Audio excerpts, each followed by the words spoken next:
तो जो अगला तजुर्बा हम देखेंगे धातुओं का तेजाब के साथ तामुल। तो अब जो हम धात लेंगे वो एल्यूमिनियम का हाइड्रोक्लोरिक एसिड के साथ तामुल। तो हमने यहाँ पर एल्यूमिनियम के टुकड़े टेस्ट ट्यूब में ऑलरेडी डाले हुए हैं। तो अब हम इसमें क्या करेंगे, डाइल्यूट हाइड्रोक्लोरिक एसिड को हम इसमें डाल रहे हैं। तो इसको हम थोड़ी देर रखेंगे, तो थोड़ी देर बाद ये तामुल करना शुरू कर देगा। तो जैसा कि आप देख रहे हैं यहाँ पर तामुल शुरू हो चुका है।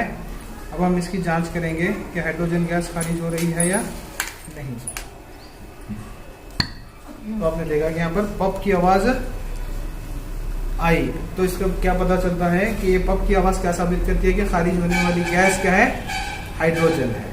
और यहाँ पर अगर हम टेस्ट ट्यूब को भी छू करके देखेंगे तो ये गर्म हुआ है, क्योंकि इस तामुल के दौरान हरारत भी खारिज होती है।